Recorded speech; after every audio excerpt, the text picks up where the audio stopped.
पिछले लगभग 1.5 हफ्ता से शिलाई को जोड़ने वाला नेशनल हाईवे 707 लगातार विवादों में रहा है। वो चाहे अवैध जिलेटिन का मामला हो, चाहे अवैध डंपिंग का मामला हो। अवैध जिलेटिन और अवैध डंपिंग से लोगों का बड़ा नुकसान हो रहा है जगह जगह। गंगटोली के पास जो पिछले दिनों अवैध ब्लास्टिंग हुआ था, जिसकी गूंज शिमला और दिल्ली तक पहुंची थी, उसके बाद उसके साथ में लगता हुआ लगभग 50 मीटर की दूरी पर उत्तरी में 4 दिन से लगातार रोड ब्लॉक रहा, रोड लगातार जाम रहा। उसमें सैकड़ों गाड़ियां टमाटर की और नकदी फसल की लोगों की खड़ी रही। इतना सब होने के बाद भी पूर्व एमएलए, वर्तमान एमएलए या वर्तमान मंत्री या स्थानीय प्रशासन किसी ने भी, या इन नेताओं के जो छुटभैया नेता है, किसी ने भी वहाँ जाने की जहमत नहीं उठाई कि हम लोग रोड को थ्रू करें, रोड को चालू करें।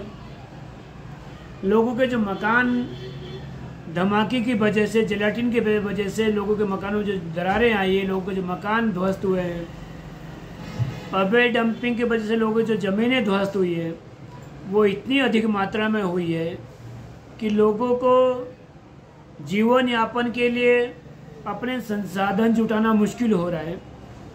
बल्कि जो बुजुर्गों ने संसाधन जुटाए थे, वो चाहे खेत के रूप में हो, खलिहान के रूप में हो, घर मकान के रूप में हो, वो भी इस नेशनल हाईवे 707 के विकास नामक विनाश की भेंट चढ़कर आज व्यक्ति हैरान है और हतोत्साहित।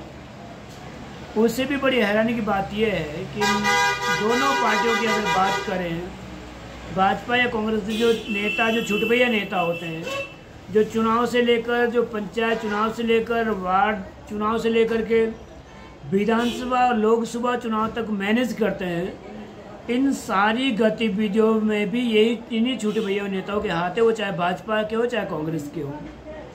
आप जहाँ पर भी बात उठा लीजिए, परसों इन्होंने भरी बरसात में मेटलिंग का काम शुरू किया।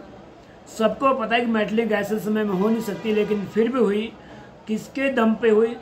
छुटभैया नेताओं के दम पे हुई। इन्होंने जो डंपिंग यार्ड बना रखे हैं, जो आज नासूर बने हुए लोगों के लिए, जहाँ पीने का पानी खत्म हो चुका है, किसके दम पे? इन छुटभैया नेताओं के दम पे। दीवारें जो डंगे जो लगे हैं, चाहे वैली साइड हो चाहे रिवर साइड हो, जो भी डंगे लगे हैं, इन्हीं कांग्रेस और भाजपा के छुटभैया के नेताओं के दम पे वो डंगे लगे हैं। उनकी जो क्वालिटी इतनी पुअर और इतनी घटिया क्वालिटी उनकी हुई, वो भी इन्हीं नेताओं के, इन्हीं छुटभैया नेताओं के और इन्हीं नेताओं के आशीर्वाद से सब हो पाया है। मुझे हैरानी इस बात की होती है कि ये नेता लोग, इनके चमचे, इनके छुटभैया नेता, जो चुनाव के दौरान लोगों के घर घर जाके लोगों को लोटा नमक करवा के, एक एक वोट की पैरवी करके एक एक व्यक्ति का वोट बनवाने का काम करते हैं, तो क्या ये आज इस मुसीबत के समय, इस आपदा के समय, क्या लोगों के बीच ये खड़े नहीं रह सकते? क्या लोगों को दिलासा नहीं दिला सकते? क्या लोगों की ये मदद नहीं कर सकते? क्या इन्हें इतना भी तरस नहीं आता कि फलाना व्यक्ति हमारा वोटर है, उसकी घासन खराब हो रही है, उसका मकान खत्म हो गया, उसकी ज़मीन खत्म हो, उसकी कोल खत्म हो गई, उसकी कुएँ खत्म होगी, उसकी बावड़ियाँ खत्म होगी? क्या इनको ये भी तरस नहीं आता? क्या ये छुटभैया नेता केवल पैसे कमाने के लिए है? चाहे वो कंपनी से मिले, इनके बड़े नेताओं से मिले, या लोगों से काम कराने के नाम पे जो लूटना हो, तो क्या इन छुटभैया नेताओं का काम ही ये रह गया? क्या प्रत्येक गांव में, प्रत्येक पंचायत में 2-2, 4-4 दोनों पार्टियों ने अपने छुटभैया नेता इसलिए छोड़े हुए कि तुम लूटने का काम करो? तो चाहे सरकार की स्कीमें हो उसे खा जाओ, चाहे आम जनता का पैसा उसे खा जाओ, और चाहे नेताओं की ओर से, मंत्रियों की ओर से आने वाली भेंट जो गांव के लिए विकास में लगना था, चाहे वो पैसा हो, ये भी ये छुटभैया नेता ही डकार जाते हैं। पिछले दिनों एक बहुत बड़ा इशू बना हुआ पूरे हिंदुस्तान में कि गरीब और गरीब होता जा रहा है और अमीर होता जा रहा है, और उसका सीधा सीधा उदाहरण शिलाई विधानसभा में बहुत अधिक मात्रा में मिलता है। क्योंकि कोई भी काम होगा, किसी भी व्यक्ति की सीधी पहुंच नेता तक तो है नहीं, छुटभैया नेता तक उनकी पहुंच होती है। तो पहले तो उस व्यक्ति से कुछ लिया जाता है नेता तक मिलाने के लिए, नेता तक ले जाने के लिए, फिर वहाँ से जो स्कीम आती है, उस स्कीम में भी कुछ हिस्सा उस छुटभैया के नेता का बिल्कुल फिक्स किया जाता है नहीं कंपनी का कोई मजाल नहीं, कंपनी को कोई आना चाहिए, या मौत की कोई हिम्मत नहीं थी कि यहाँ पर आके इतना घटिया और इतना गंदा काम करते।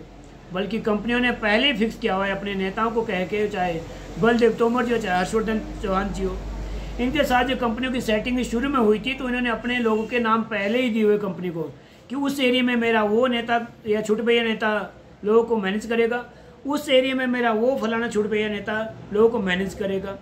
तो मैनेजमेंट आज नहीं 4 साल पहले का मैनेजमेंट बना हुआ है। ये जो घटिया क्वालिटी, चाहे कटिंग का काम हो, अवैध डंपिंग का काम हो, अवैध ब्लास्टिंग का काम हो या अवैध मेटलिंग का काम हो, ये सारी सेटिंग बहुत पहले हो चुकी होती है। नेताओं के इशारे पे किससे क्या काम करवाना, किससे क्या काम नहीं करवाना, इन दोनों नेताओं को अच्छे से पता है कि फलाने जगह पे फलाने किलोमीटर पर मेरा कौन सा व्यक्ति या कौन सा छोटे भैया नेता वहाँ मैनेजमेंट में लगा हुआ है। उसी के माध्यम से कंपनी के द्वारा जो भेंट चढ़ती है वही छोटे भैया नेता के माध्यम से माननीय हर्षवर्धन चौहान या माननीय बलदेव तोमर जी तक भी पहुँचती है। उसमें कुछ हिस्सा उस छोटे भैया के नेता का भी फिक्स होता है कि हाँ इतना उसे मिलेगा और इतना आगे अपने आका को पहुँचाएंगे। तभी तो हैरानी की बात यह है कि शिलाई जैसा प्रमुख बाजार आज इतनी बुरी हालत में कि एक छोटी सी गाड़ी का अगर गुजरना हो बाजार से तो उसको 1 घंटा 2 घंटा जाम में फंसा रहना पड़ता है। शिलाई बाजार के दोनों तरफ रोड की इतनी बुरी हालत हो गई है। कहाँ तो रोड नेशनल हाईवे 2 लेन बनना था और कहाँ ये गली के रूप में बन के तैयार हुआ है। लेकिन हद की बात ये कि हैरानी की बात तो ये है क्योंकि कुछ कोई पूछने वाला नहीं। इन छोटे भैया नेताओं को आप पूछिए तो क्या वोट तो हमसे मांगते हो, तब तो आप हमारे ऊपर प्रेशर डालते हो, दबाव डालते हो। लेकिन आज जब हमारी खेत खलियान, हमारे घर मकान पूछते नहीं चीज़ें जब वो बर्बाद हो रही है, तब आप क्यों हमारे लिए आवाज़ नहीं उठाते, क्यों आप हमारी बात अपने नेता तक नहीं पहुंचाते। पूछना चाहिए लोगों को, आम आदमी को। पर हैरानी की बात ये होती है कि आम आदमी भी लाचार, आम आदमी भी परेशान है। परसों से मैं लगातार ये सिलाई में हूँ क्योंकि काफ़ी अधिक बरसात हुई थी, तो ना तो माननीय